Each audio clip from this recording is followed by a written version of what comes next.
What is going on, everybody? It's KB. Before the episode starts, make sure you go check out StreamerSZN's brand new theme music. That's right. We have full-time, brand new theme music thanks to the newest homie and newest member of the music side of Underground Sports Philadelphia homies. That is Mobley. Stay Volk. His new single is out now. It is linked in the description on YouTube, and you'll be hearing it on audio until we can figure out if we can play it on video on StreamerSZN episodes from here on out. That's our new theme music. Stay Volk. Go download it now wherever you get your music, and go check out the music video on YouTube. But now, let's get into the episode of StreamerSZN. Philadelphia, baby, you're gonna love it. Best sports fans in the world. Actually, the worst, but that's what makes them the best. By the time everybody's listening to this, it's Friday again. Then Saturday, Sunday, work. It's Friday again.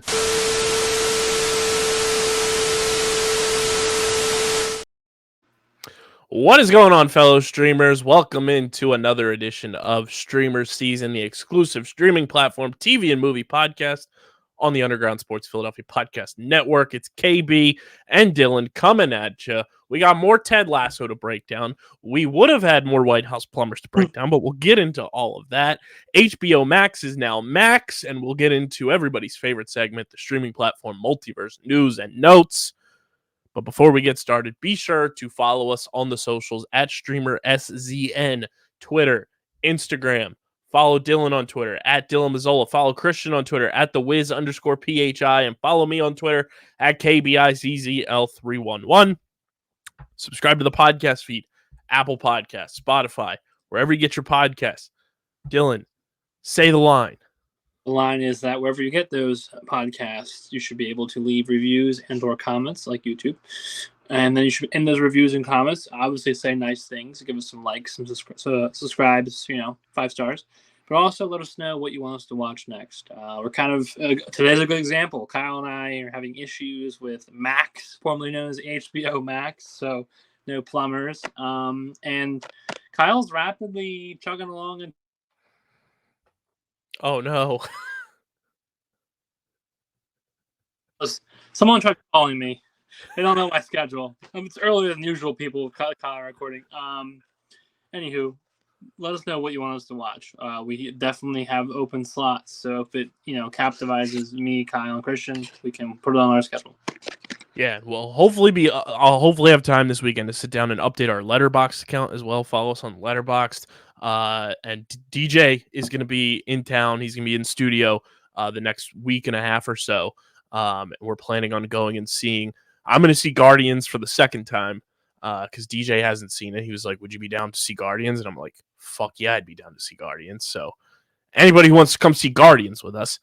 And then I am 100% seeing BertKreischer's movie this weekend, The Machine. Go for it. Have to see it. Mark Hamill is playing Bert's dad. I need to see this movie. I think it is true. Like, from the trailer alone, I think this could be like the revival of like the action comedy movie where we're not getting the boring, no offense, like the Rock and Kevin Hart buddy cop type movies and all that kind of stuff. I truly think BertKreischer's The Machine movie is going to like help save the comedy movie scene. I'm all for that if it can do that. It's a very daunting task, but hopefully it can be the film to do that for us. So let us know if you're going to the movies this weekend as well. Leave it in the YouTube comment section and subscribe to the Underground Sports Philadelphia YouTube channel, youtube.com/@undergroundsportsphiladelphia. That's where you get full video episodes of this show, every show on our network. You get clips, live streams, shorts, interviews, all that good stuff on our channel. We have finally surpassed 500 subscribers. Let's go. We're at 504. The road to 600 now underway, obviously, and we are on that road to 1,000, where if we get to 1,000, Dylan's cosplaying this October at New York Comic Con. Yes, sir. Costume of your choice in the comments section. I'll be watching Season 1 of Game of Thrones if I can get onto Max. Yeah. It's ready to put HBO Max, if we had one. Pending Max re-login via my cable provider. But But yeah, go subscribe to the YouTube channel, youtube.com/@undergroundsportsphiladelphia, and go get your merch from PHI Apparel Company, the exclusive home to all Underground Sports Philadelphia podcast merch. And they provide unique designs and high quality clothing for the great fans of Philly and our podcast network with their original designs for all. There's no doubt you'll stand out in the crowd. You guys already know when you go to the movie theater, you should be rocking your Streamer Season hoodie, rocking your Streamer Season shirts. They're the most comfortable pieces of clothing you will own. And we're working on some new stuff for the summertime. So stay tuned for that. Listeners can use our promo code Underground for 10% off any apparel when you shop online at phiapparel.co. Plus, you get free shipping. phiapparel.co, code Underground for 10% off your merch orders. And tag us when you get your merch. We want to see where you're rocking your merch from. We'll retweet it. We'll repost it. And PHI Apparel Company will be thrilled to see our merch being slung around the streaming platform, Multiverse. But Dylan, let's get into Ted Lasso Season 2, Episodes 3, 4, and 5. I was a little thrown off because I remembered this season all the way back in 2021 was like a summer release, so I was a little thrown off that there was a Christmas episode in the mix. Yeah. And I was like, oh, damn, I guess this came out during Christmas time. And then I was looking at the release dates, and I was like, no, I'm completely wrong. That episode came out in August. But right in the middle of the season now for Season 2, slowly but surely catching up to the people that are watching Ted Lasso Season 3 on a week-by-week basis. Getting there. We're getting there. But we are going to start with Episode 3 of Season 2. It's Do the Rightest Thing. Ezra Edelman, Ashley Nicole Black are the ones that headlined in terms of working on writing and directing this episode. And the team does not take kindly to Jamie Tartt's return in this episode. Not happy. They are not thrilled. Nah, I mean, rightfully so. He was kind of a prick earlier on in the show and very self-centered and not a team player. So. And this is all despite his attempts to apologize for his past behavior. On Keely's advice, Jamie visits Sharon. Sharon. Sassy's daughter and Rebecca's goddaughter, Nora, comes to visit and spends a day with Rebecca at work. Sam participates in a photo shoot for Dubai Air, the team's sponsor, but later learns from his father that Dubai Air is owned by an oil company polluting his home country of Nigeria. He withdraws from the ad campaign, prompting pressure on Rebecca from Dubai Air to fire Sam, but she holds firm at Nora's urging. During Richmond's next game, Sam and fellow Nigerian players Isaac and Winchester cover their uniforms' Dubai Air logos with tape in protest, and then Jamie Tartt leads the rest of the team to follow suit. Ted lets Sam speak about Dubai Air's malfeasance. That's your word of the day. And the Nigerian government's corruption during the post-game press conference. Jamie toasts Sam for his courage, and the two reconcile as they have finally broken the tie streak with a loss. Yeah, they were tied quite a few games. I like straight. For the fact that it explored the aspect of like letting athletes like stand for something and speak their mind and speak their piece, not just the textbook shut up and dribble, kick, whatever people say online. That's usually not nice or polite. And I do like how the team kind of rallies behind it as well. Like, it's not just one player trying to make a stand. It's seamlessly the whole team kind of rallies behind Sam. Yeah, and it's one of those things that like hits you on a real life perspective, because not too shortly, before this season aired, during its original airing, everything was happening in 2020.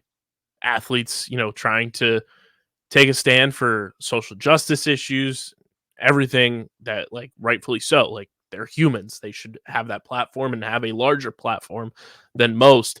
So to see this kind of brought into the TV space as well, and using that and showing like the power of the athlete's platform was pretty cool.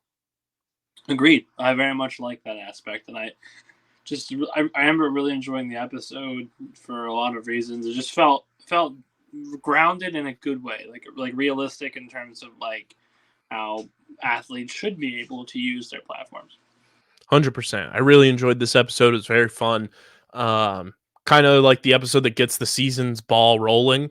So I enjoyed it. And what would you rate this episode, Dylan? I'm going to pull up some of the critical consensus on this one as we go to. Probably like up there. I feel like it was one of the better ones of the season. If I do recall, but I would probably say like an 8.6. Yeah, got an A- from Miles McNutt of the AV Club, who said, by introducing more conflict, Do the Rightest Thing is the most substantive episode of the season thus far, in part because newly introduced elements like Dr. Fieldstone and Jamie's re-arrival naturally fit their way into the story.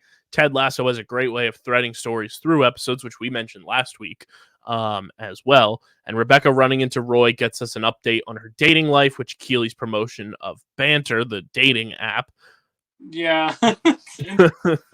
reinforces, while Jamie attempts to talk to Keely, brings him into Dr. Fieldstone's office as though it's just part of the workplace. And it was like an emphasis on like mental health even more too, which I thought was pretty cool.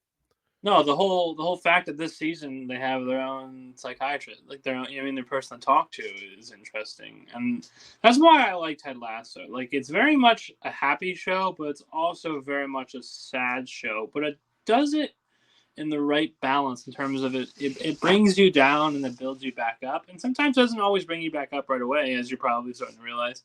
But it's like necessary emotions, like you can I don't know, like you can have a show that's like always happy, but that only serves a certain like mood or median or mindset. If you have a show that's freaking like real like this in terms of like that can kind of give you a roller coaster of emotions like that, Mm-hmm. like that's probably why it's doing so well, and so many, like, you're a newer watch, like like audience member for it. Granted, you're now getting pretty close to caught up, but like you're seeing it how it applies. Like, there are tons of people I know that watch this show that don't even necessarily like sports per se or like soccer, and they like the show, and that's a testament to that. Yeah, I think they, like we talked about it last week, the way they're able to intertwine storylines where it still feels cohesive is so flawless, and it's one of the rare instances where like they pull it off without fail.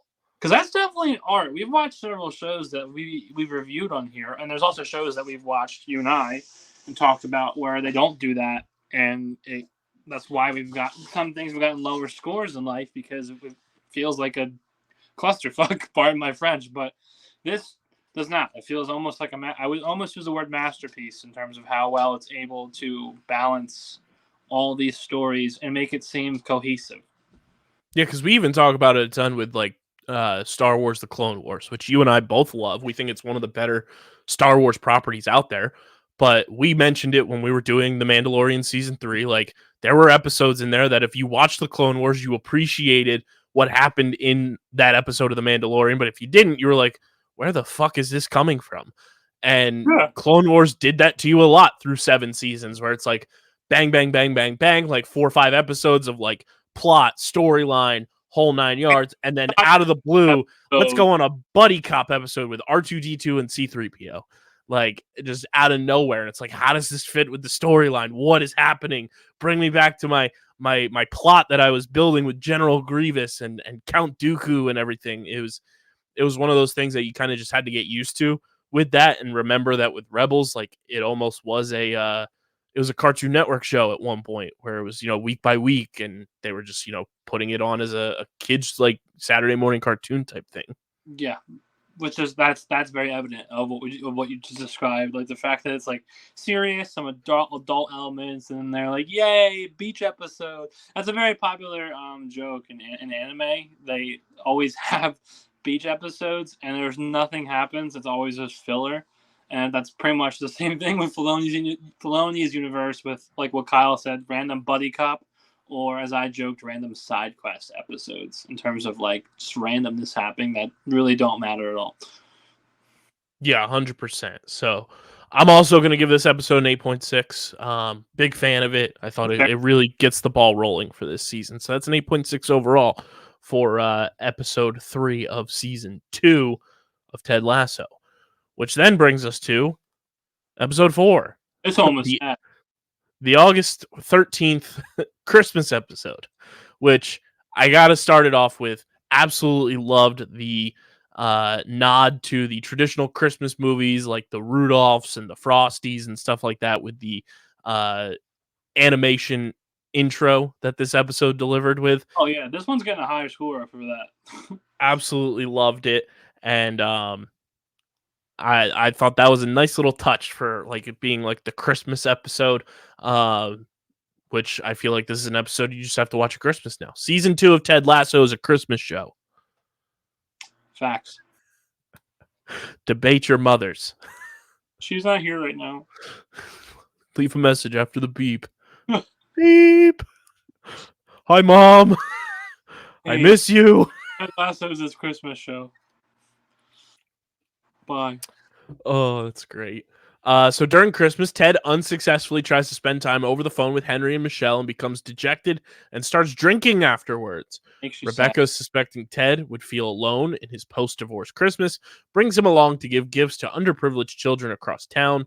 Roy and Keely learn Phoebe's classmate is bullying her for bad breath. sad. Oh my god. I loved that. I loved watching Roy smell it and go, oh! And then she like starts crying and you feel bad, but he's like, it just smells really bad. They trace the problem to the antihistamine she takes for a cat allergy and take Phoebe to make amends with her bully using handwritten notes, which was very, very funny. That is the famous meme of just moving all the cards, looking in the window. From the movie Love Actually. Yeah. Another Christmas nod. Very true. So then Higgins and his family host a Christmas party for foreign players who are unable to visit their families at home. It's so wholesome, that whole. It's so uplifting. This was like one of the best in the show, like feel good episodes. Like this one was definitely more happy than sad. I mean, the Ted aspect of it was pretty sad, but everything else was really happy. Like, you know, like the Christmas and resolving the bad breath, which was funny, and the whole, like Kyle said, the nods to the other Christmas movies is a great touch. It wasn't too campy. Like, I don't think it was overdone. I think it was just right, where you like insert Leo meme, like, oh, that's that movie. That's that Christmas movie. Didn't ruin it. Like, oh, this is just knockoff of Rudolph or knockoff of, you know, Jingle All the Way or whatever random. Right. Like, I absolutely loved it. And then Ted and Rebecca joined the party performing Christmas, Baby Please Come Home, with a street band they gave money to earlier on the road outside the Higgins house. We got, what they call Lead Tasso in the beginning when he's drinking. I loved this episode. It was so, like you said, it was just so good across the board. Wholesome. The animation in the beginning and then the nods to Christmas episodes, and I remember how happy I felt watching this. Very much, I loved it. Yeah, it was a very, very well done episode. Very wholesome, and I also absolutely love just the cutting away too that we get now with Roy Kent being on TV to the Premier League coverage, and he just does not give a fuck. Says all the FCC no-nos. You respect him for it. You gotta love him. That's one of my favorite cutaways of this season so far, which is absolutely hilarious. The critical reviews on this one, it received critical acclaim. Miles McNutt of the AV Club gave it an A and wrote, Carol of the Bells is undoubtedly crowd-pleasing, if not necessarily an instant Christmas classic. I certainly will never turn down an opportunity to spend quality time with these characters just hanging out, but I left this welcome respite for the holidays a bit anxious to see how the second half of the team's season and the remaining 8 episodes of the show's season will take the building blocks from the first few episodes and expand on them, which I think is, if we were watching this episode by episode, I feel like we would have felt the same way, where it's like, okay, here's a nice little mid-season Christmas episode. Where's this going to take us next? So I totally get that as like the week by week consensus there for this episode. But when you're watching it just straight through, it is just a flawless piece of Christmas joy and cheer. Yeah, and that's the whole point about Christmas themed stuff. It's to make you like literally feel good. Like you're supposed to feel like warm and fuzzy inside. It's supposed to invoke emotion, give you a sense of nostalgia. All those good feelings, and it definitely does that and more. So I'm gonna give this one a 9.2. There you go. And you gave it a 9? 9, yes, sir. So that'll be a 9.1 there for Carol of the Bells, which is episode 4 of Ted Lasso season 2, which brings us to episode 5 of season 2 of Ted Lasso.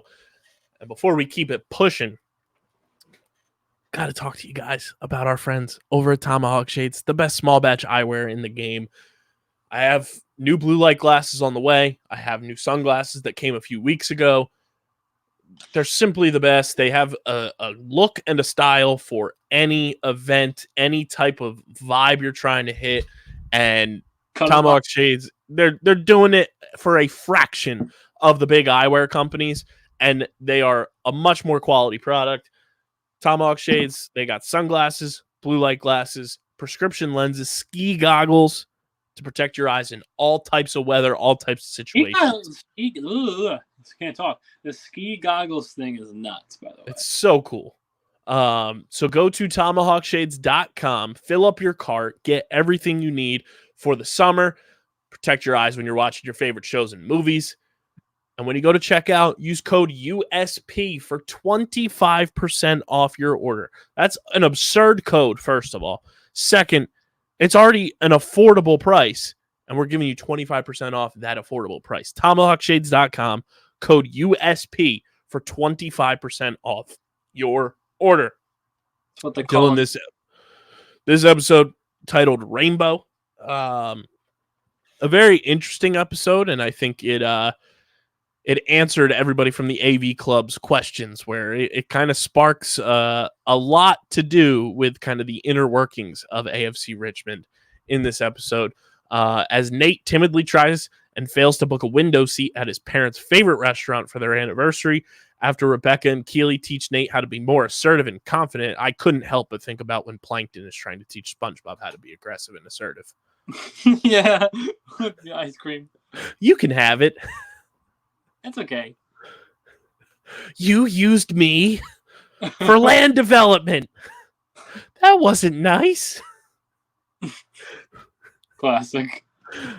He successfully obtains the window reservation.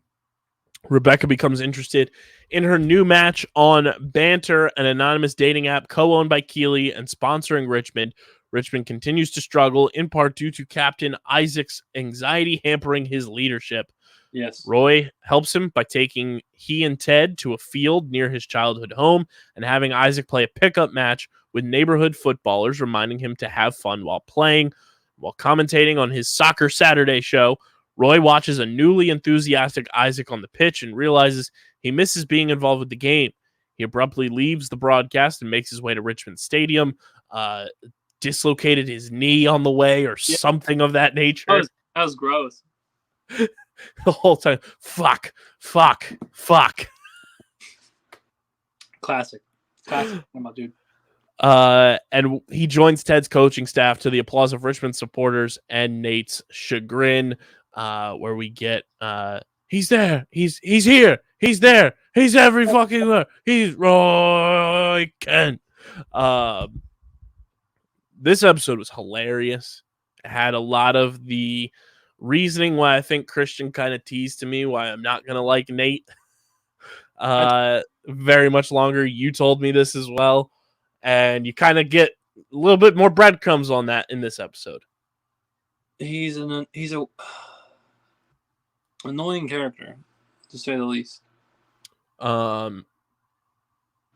The way this episode is pulled off too, where it is it's centered around Nate, and then you still have the storyline focused around the team, but then you get main plot development with Roy Kent's character. Centered around Nate, but I still have the storylines I actually care about. Did I what? I think they just did a seamless and flawless job once again with the interworkings and intertwinings of multiple storylines, not getting you confused, not getting you lost. throughout the whole storytelling process, and it makes you fall in love with Roy Kent even more. Yeah, Roy Kent. If you didn't like him at this point, you now love him like the rest of us, and I think we're all locked in with Roy Kent for the foreseeable future after that episode. Yeah, it was hilarious too. You see this watch, you get me to the stadium in 10 minutes, it's yours. Yeah, I love that. It's how dedicated and how driven he was to get back to the game he loves. And I think I related to when his knee popped out, because that has happened to me, and I put it back into place myself as well. But the way they overemphasized the cracking and like the reinsertion into place of Roy Kent's knee was so gross. I was like, oh, owie. Hachi Machi. So Dylan, for the episode Rainbow, Roy Kent now joins the fold on the coaching staff. We're kind of progressing to the mid-season point, as this season is 12 episodes. So we'll see how things progress now with Roy there, and then you also have the interworking battle now, it seems, between Nate and Roy. What is your score for Rainbow? I would also give it like an 8. Actually, I go like 8.9. I think it's really good. Really good. Yeah, I'm gonna give it. I think I'm gonna give it an 8.9 as well. I think this episode's super solid. Yes, agreed. I think it's not as good as last episode, but I don't think it's that. I don't think it's really that any worse. It's just I just don't like Nate, and so maybe that's what hampers it. But no, I think 8.9 is a pretty fair score for that. 100%. So there is our next rundown of Ted Lasso. Hopefully next week we will have a few more episodes, if not pretty close to wrapping up this season and moving on to season 3 and being that much closer to catching up to the people. But we move right along to the Max streaming launch issues. I'm going to try and do this on my computer live right now, Dylan, by clicking my my cable provider, because that's how I have access to Max. Yeah. Looking here. People are listening. People want more. Of course it's not going to let me sign in. Because that's what we're talking about here. It's brought to you by our friends over at Dubby Energy. They've been keeping us energized while Max isn't working. At least something works, and that's Dubby's formula on going to war on big energy. They may need to go to war on Max and get them to fix some things. Dubby is awesome. They posted on Twitter. Unfortunately, one of their flavors for the foreseeable future is out of commission and retired due to the warehouse that they were getting it created in was like folding, and they took all the money from W2, which is just super unfortunate and super scummy. So the passion fruit, or the passion joy tea, is rest in peace for now. But I love that they're so transparent with their customers, with their partners, and just letting you know this is what's going on, this is what's happening. There's no secrets to hide. I love that from Dubby, and more companies should be like that. I was gonna say, yeah, it's refreshing. You almost want to see more companies doing what you're describing, because you want, if you're gonna pay for their product, you want to feel like they're with you. Like you don't want to be alienated. Like I recently bought something. I'm not gonna say what they were because no free ads. And the product was damaged, and said company gave me a full refund essentially, and only a part of the product was damaged. So I essentially got another thing for free. But that's the kind of stuff as a consumer you remember. So my point is, by W doing that, being a great sponsor to us and being very transparent to any of the people who consume their product, that's how you get people to come back to you, because they feel, you're trusted in a good company. And W is formulated to give you focus and energy with no jitters or crash. Their formula contains vitamins, amino acids, and nootropics, including the patented neurofactor, which has been clinically proven to upgrade your brain performance by up to 143%. W contains no calories, no sugar, no maltodextrin fillers, no artificial colors, so you don't have that red 40, that yellow 38, none of that garbage that is artificial and making things junky. Plus, Dubby just tastes delicious. It is some of the best flavors packing a punch out there, from their Dragonade, which is dragon fruit strawberry lemonade. Their newest flavor, Calio Cream, which tastes just like an orange creamsicle. The Big Energy Tears, which is the blue raspberry flavor. Push and Punch. Galaxy Grenade, which is guava, lime, and watermelon. The Dub Sludge, which is your Granny Smith apple and secret sauce flavor. And one of my personal favorites, the Beach and Peach, which is white peach mango. It's absolutely tasty. They also have their Hydro Hydration caffeine-free strawberry banana flavor. If you want to kick the caffeine and just need something to hydrate you, they got the strawberry banana flavor out there. They've got awesome shakers. They've got pretty cool stickers. They've got mouse pads available now. Awesome merch, shakers, all 9 yards. Go to dubby.gg and use code underground for 10% off any and all orders from our friends over at Dubby. It's a super effective way to support everything we're doing. So go get your clean energy, clean up your energy game with our friends at Dubby, and go to dubby.gg. Use code underground for 10% off your order. If you guys are listening week by week, you know Dylan and I have started White House Plumbers on the newly now named Max, formerly known as HBO Max. We did not get to watch this week's episode due to the switch over from HBO Max to Max. There's a lot to break down in this from what we saw on the socials and just our own personal experiences now. Because I think you and I are the same. We both get it through our cable, right? I believe, yes. And it won't let me sign on my Xbox or my phone. And I don't know why. So I get HBO Max as part of my cable package here at home. And normally I can just go into my voice remote, say HBO Max, brings me right to it. I'm logged in, ready to rock and roll. Today, as we were getting ready, I was going to watch White House Plumbers this afternoon to get set for the show. Go to voice remote. HBO Max brings me to the new Max screen. And it's saying I have to log back in. I'm like, okay, I guess this makes sense since it's, a turnover, a new update, if you will. So I go to do what you're supposed to do, scan the little QR code, brings you to the page, you click your cable provider, and then it's supposed to refresh your TV and bring you right to the screen to get into your account. Well, I did that about 6 times, everybody, and I think Dylan probably did the same, if not more. Yeah, I tried it the other night.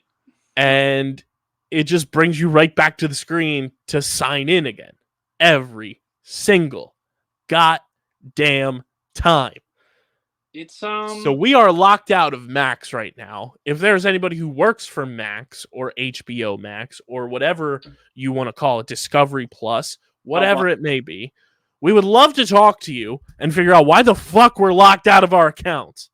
This is like, we have had so many issues with this whole switching over to Max and everything. Like, I personally don't care about the merger of the content happening. It's just, why do we have to rebrand to just Max? 2, I sent it in the group chat and I was cracking up. The fact that it's 2 separate apps now and they didn't just update the singular HBO Max app to Max. Yeah, I don't know why that would, like, why would you think there's just, yeah, exactly. I can't put in words, but you're right. It's just like, what are you doing? It's like, think about things before, like, it blows my mind when companies are like, hey, we have this brand new launch that's going to happen on this day. Like, they're giving you the specific date that it's happening. So you should be ready to be prepared for everything that's going to happen. And then that date comes and there's so many issues, so many technical issues, bugs, whatever it may be, delays. And that happened with HBO. And we've known about this for months. Yeah. And they still aren't ready for it to be in working order. Yeah, it just kind of makes you question, and like, where's your priorities at, Mr. HBO people? And it just it's, it makes you upset. It makes you annoyed because we can't talk about the show that we're watching. So, and it was just getting good. It was getting good. Hopefully, Kyle and I get to conclude it. And this is pretty much all we have for this section because we're just freaking talking about. There's that, and I do want to talk more about the app portion of it because I saw that tweet and I was like mind boggled. Like any other app that is switching over from one singularity and updating to a new thing, you just update the old app. You change the interface there and you keep it moving. True. The fact that there's still an HBO Max app that when you download it, it says just sign, it takes you to a screen to download the Max app. That just feels, you want to talk about a waste of money? It's right there for it. Yeah. Yeah. All these companies, streaming platform companies, which pay the writers, you'd be able to pay the writers if you didn't have two fucking apps running, and one is just a billboard to say, hey, go download our new app. Well, yeah, and let's not act like their interface has always been kind of shoddy, even before they changed. So I think it's just gotten worse. You know what I mean? Like with the change, which is annoying. So I don't know. That's about all we got for Max because we can't do. If you or somebody you know is also having these problems with HBO Max/Max since the switch over, please leave a comment in the YouTube comment section. Let Dylan and I know if we're doing something wrong. If you use HBO through your cable provider, or if you're having these same issues and you need a place to vent and get your frustrations out, leave it in the YouTube comment section because we want to know that we're not just crazy in here all on an island by ourselves. Please help us out. Which brings us to everybody's favorite segment.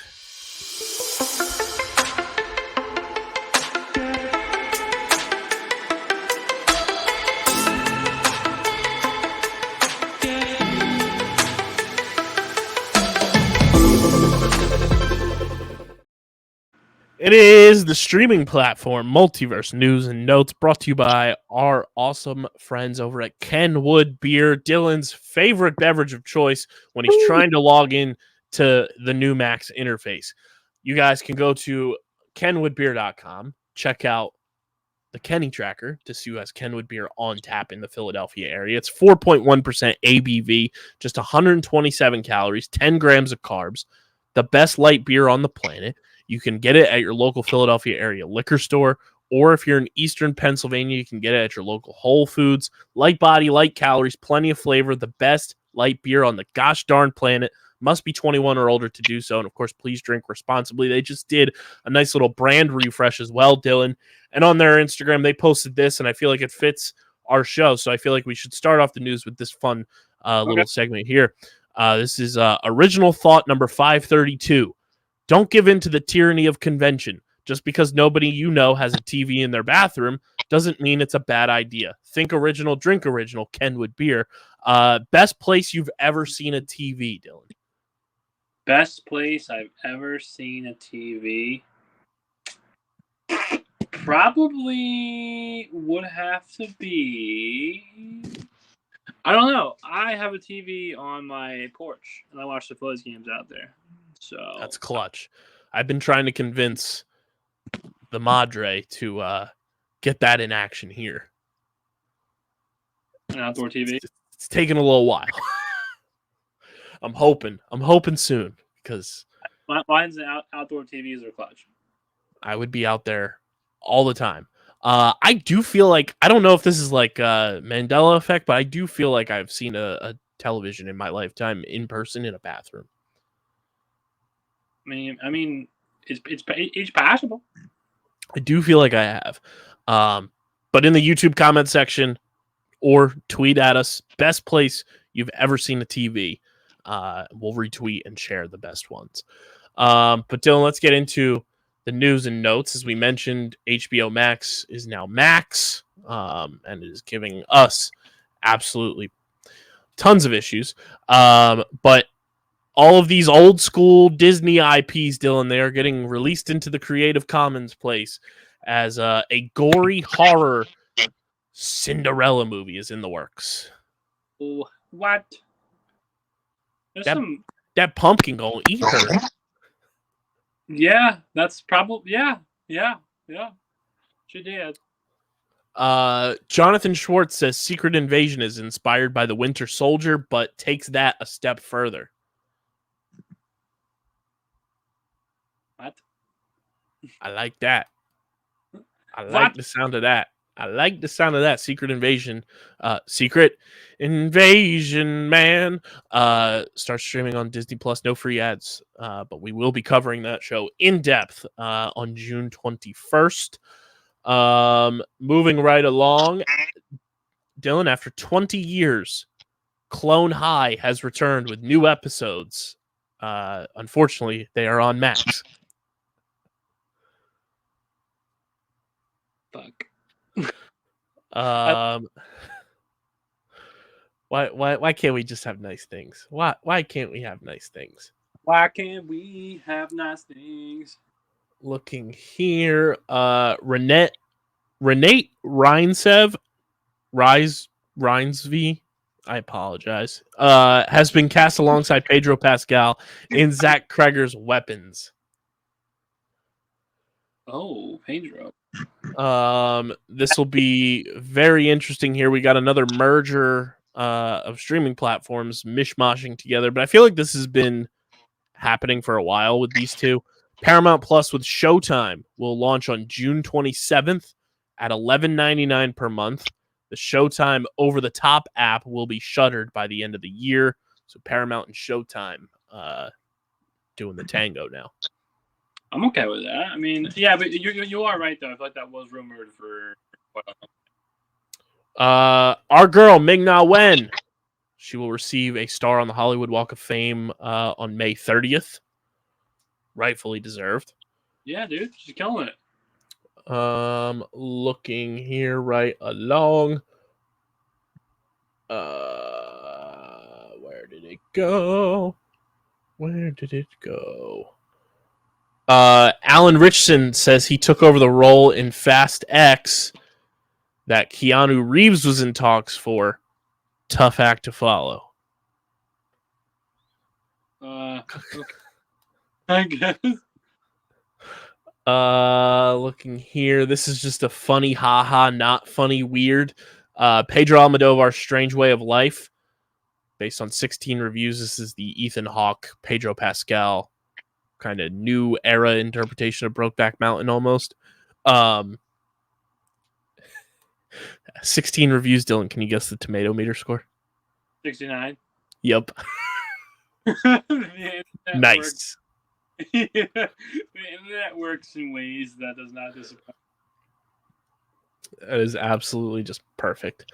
Sam Levinson responds to whether his portrayal of female sexuality in The Idol is revolutionary or taken too far. This is the show with The Weeknd. Sometimes things that might be revolutionary are taken too far, is what he said. Interesting.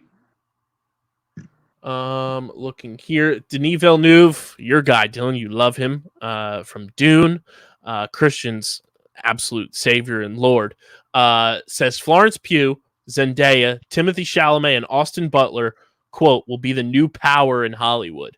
These strong, charismatic figures will drag people back to the theater. We've been saying this forever. Yeah, Timothy Chalamet is awesome. Florence Pugh is a freaking rock star. Zendaya is also a rock star in her own ways.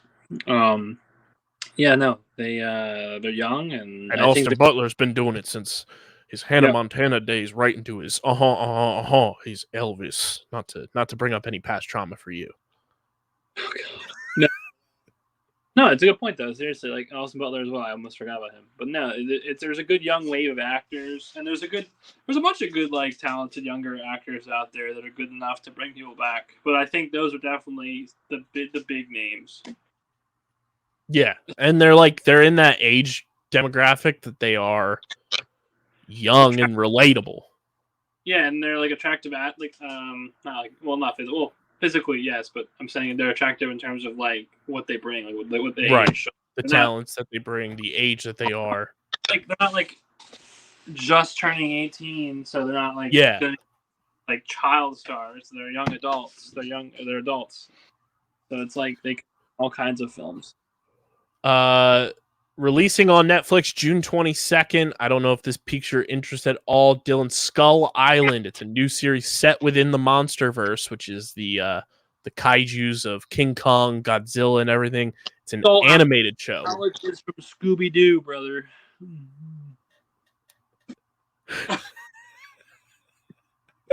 Soinks.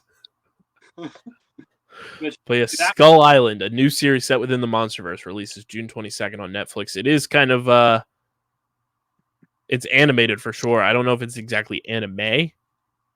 I'm intrigued nonetheless. I'll give anything a try.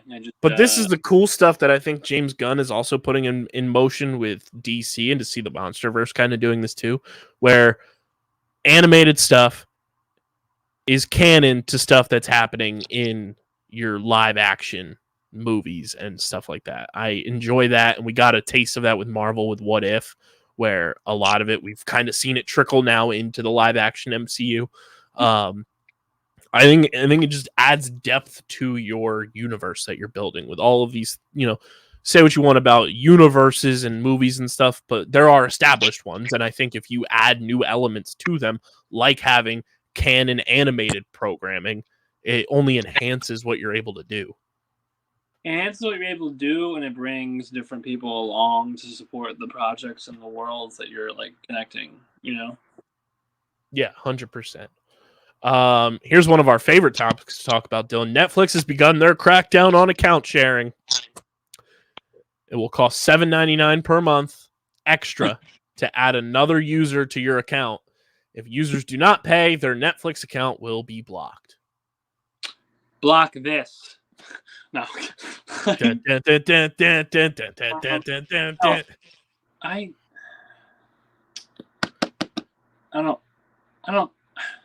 don't like it. Not a fan. Not a fan. We got the opening couch gag for the 750th episode of The Simpsons. Dude, what a run that show has been on. I keep forgetting it's a thing, and I'm not knocking it. It's just I don't think about it anymore. It's not something I run to. I'm not like, yo, let's play The Simpsons. You know what I mean? It's just well, that's fucking crazy. Pardon my French, but it's nuts. Matt Berry is in talks to star in the live-action Minecraft movie alongside Jason Momoa. Hello, Super Smash Brothers universe, because we all know Steve is in Smash. I always forget about this movie too, but it is part of my headcanon of the Smash universe. Shut up. Stop it.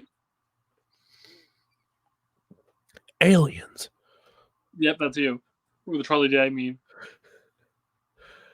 Christopher Nolan ensured Oppenheimer was historically accurate by 1, recreating Los Alamos, 2, hiring scientists as extras, 3, reproducing bomb tests with no CGI, 4, filming inside Manhattan Project buildings, including Oppenheimer's home. Love that. What a menace. Menace indeed, good friend. Neil Gaiman made a speech this week at the picket line of the Writers Guild of America strike. Also, dude, I hope you get that resolved soon for the sake of all. Yeah. Just pay the goddamn writers, goddamn it. Also, we are fully open to having any writers who just want a platform to come speak. Some more bad news for Max, Dylan. The Idol, the weekend's show that is on Max that we can't watch because we're not accessing our accounts. It debuts at, I'm going to make you guess what it debuted at. Based on 11 reviews on Rotten Tomatoes, what do you think the percentage score is? For what again? There's the new show. This is the show called The Idol. It's kind of in that Euphoria headspace of 70, that type of vibe. With The Weeknd. I'm gonna need you to go way lower than 70. 45. Keep on going. 25. Keep it pushing. 15. You're close. 12.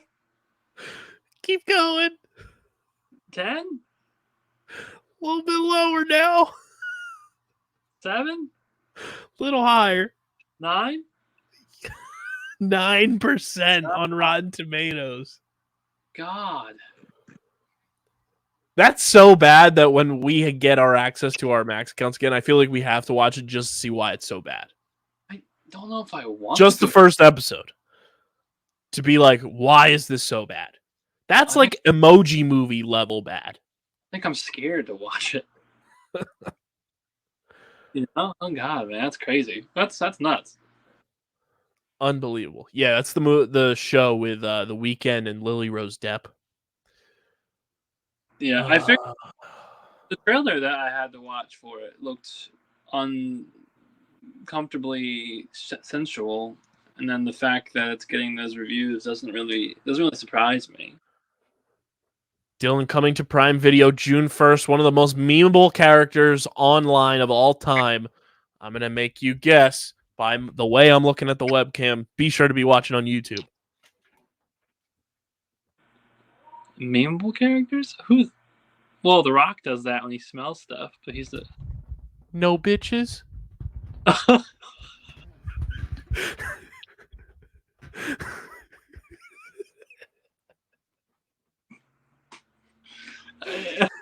Megamind releases on Prime Video on June 1st. Shout out to our boy Alex Farrell. That's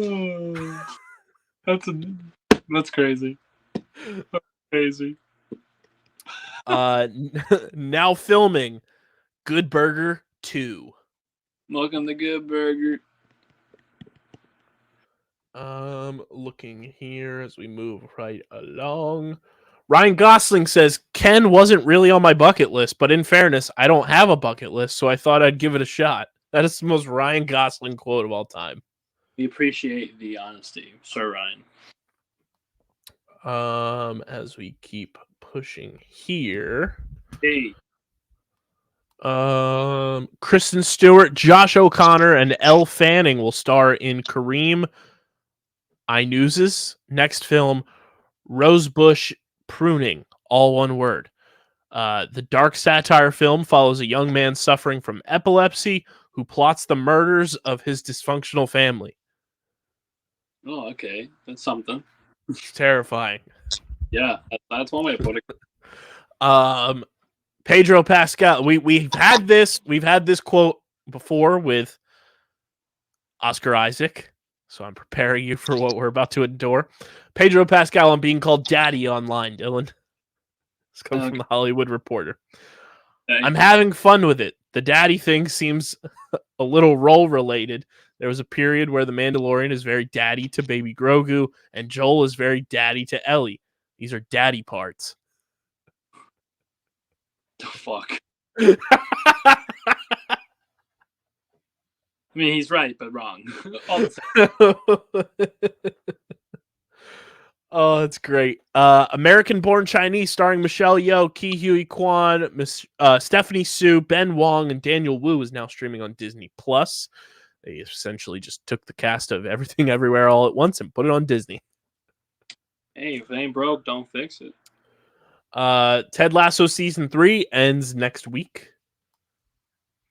Shit. So we'll be able to binge through everything there. And then we'll be ready for Season 4 to watch it week by week. Looking here. The Little Mermaid is tracking to earn $200 million to $205 million in the film's worldwide opening weekend. Huh. I forgot. Pretty impressive. Looking here. How about that? Warner Brothers will reverse the decision to lump film directors and writers under a single creators heading on Max. Thank you, you idiots. That's why we have writers on strike, you fucking morons. Pretty much. They'll never learn. They'll never learn. To follow up on The Idol, Dylan, it is currently the lowest rated HBO series of all time on Rotten Tomatoes with 17%. Like, you have to try to be that bad. Yeah. Unfortunately, we lost the legend this week as well. At the age of 83, Tina Turner has sadly passed away. Absolute icon. sending our condolences and love to her family and friends. And she will never be forgotten because she has amazing banger hits of music, songs, music videos, and yeah, it's tragic. But Metal Gear Solid Snake Eater has been announced for the PS5, Dylan. All I'm going to say is aliens. Moving right along here. We got our the new Spider-Man 2 video game had its like kind of release at the Sony Expo. So we got our first look at Craven in Insomniac's Spider-Man 2. And we got some look at some gameplay from Spider-Man 2 as well, which releases this fall. And we got our first gameplay teaser of Symbiote Spider-Man. The game looks awesome. Yeah, it does look really cool. Must add for me, probably. Looking here. Rebel Wilson says she auditioned last year for a role in the next James Bond film. Interesting. Good for her. As we keep it moving, James Cameron reportedly said that he has started writing a new Terminator movie. However, he is waiting to see how AI develops in the real world before continuing the script. Interesting. Man,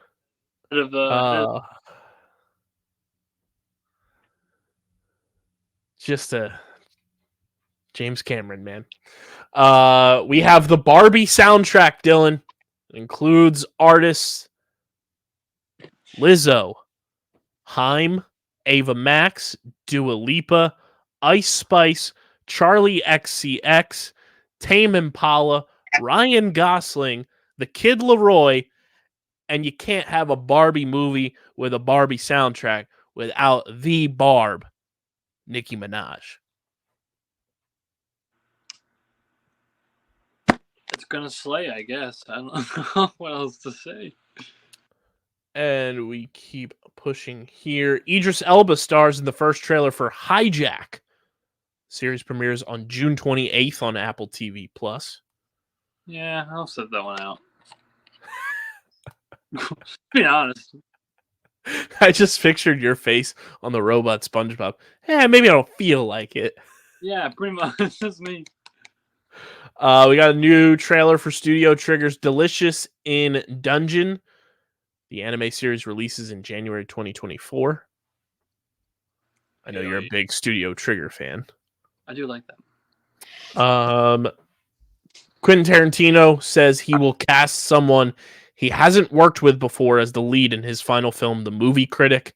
It's going to be somebody in the 35-year-old ballpark. I do have an idea of somebody I can imagine doing it really well. 35-year-old ballpark. I'm assuming going to be a male protagonist? What did he say? I'm not sure.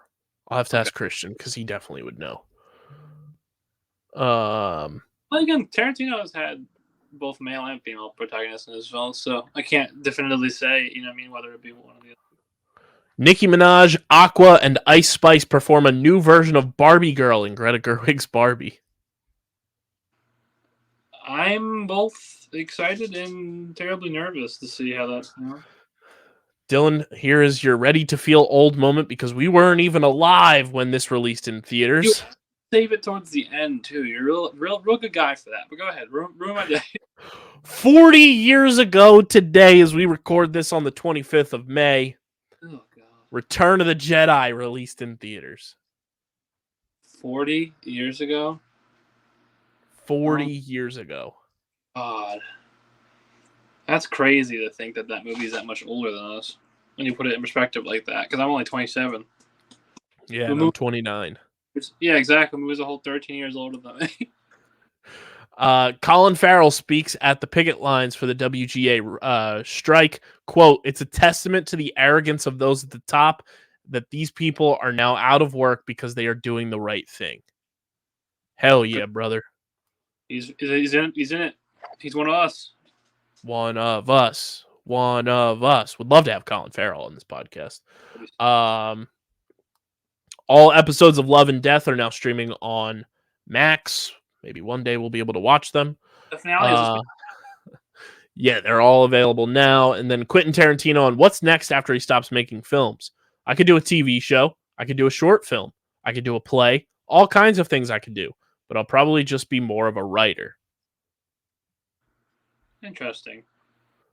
The Safdie brothers are splitting up for their next film, with Josh Safdie set to direct their new Adam Sandler and Ben Affleck movie on his own.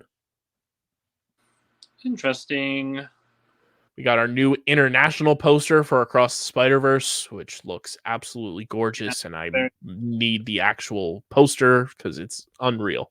I need it.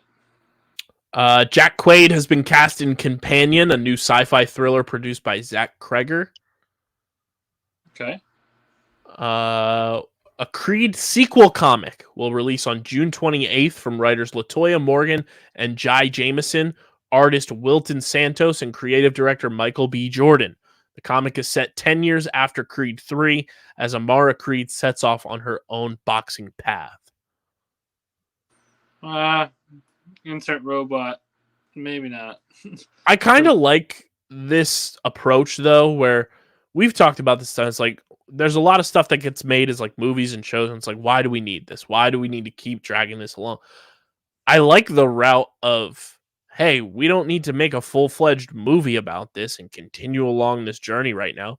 Let's do a comic book. Let's do a graphic novel. Like, I like that kind of crossover that's there.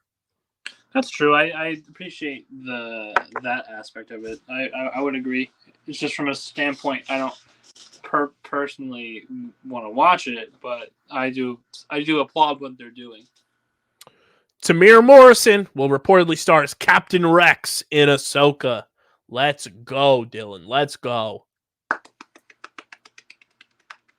Love it. Love it. Our boy DJ will love this. This is one of his favorite movies of all time. A remastered 4K edition of Quentin Tarantino's Kill Bill will release later this year. I'll be watching that too. That shit's awesome. Moving right along, the Fast and Furious franchise has crossed $7 billion worldwide. I thought you were going to say they're done making movies. I was going to get really happy. One day. We'll get that lucky. And just about an hour ago, according to Nielsen, Ted Lasso just got its highest weekly viewership ever from this past episode.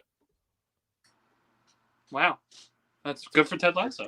Pretty good. Pretty good.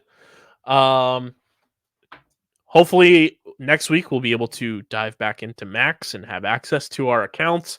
DJ will be in studio next week, which will be very, very fun. We'll try to squeeze him into the camera frame here and get him on StreamerSZN to talk about his Marvel journey that he has been on and catching up on everything MCU, and obviously just talking shows and movies and everything we're watching. Mm-hmm. Be sure to follow us at StreamerSZN on Twitter and Instagram. Follow Dylan on Twitter at Dylan Mazzola. Follow me at KBIZZL311. Subscribe to the podcast feed on Apple and Spotify. Dylan, say that line. The line is on Apple Podcasts, Spotify, the YouTube comment section. Hint, hint, hint, hint, hint. You are to be leaving us reviews and likes, and in the process of that, you are to leave Kyle, Christian, and I guess next week DJ as well, honorary guest member, something to watch. It can be a movie or a TV show. We have access, except for HBO, except for Max. We don't have access to that right now, but everything else we have access to. So let us know, and we will give it a look and a listen and a watch. And ignore that. That's my dog. He's got that dog in him. And like Dylan said, go to youtube.com/@Underground Sports Philadelphia. Go subscribe. Leave your show and movie recommendations in the YouTube comment section. Your thoughts on everything we discussed on this episode. And go subscribe. We're at 504 subscribers right now. Trying to get to 600 by the end of June, if not sooner. So go subscribe. Be a friend. Tell a friend. Smash that like button. Ring the bell icon. And subscribe to the YouTube channel. We're on that road to 1,000 subscribers as well, where Dylan will cosplay at New York Comic Con this fall. Your costume of choice in the comment section. I'll be watching Game of Thrones pending access to Max. And then Christian has his decision to make on his task at hand that he is working on as well. But also go get your merch. phiapparel.co, code underground for 10% off any and all orders. This has been another episode of StreamerSZN, the exclusive streaming platform, TV and movie podcast, except for Max right now, on the Underground Sports Philadelphia Podcast Network. For Dylan, I'm KB, the Cowabunga Boys. We'll see you next week. Peace.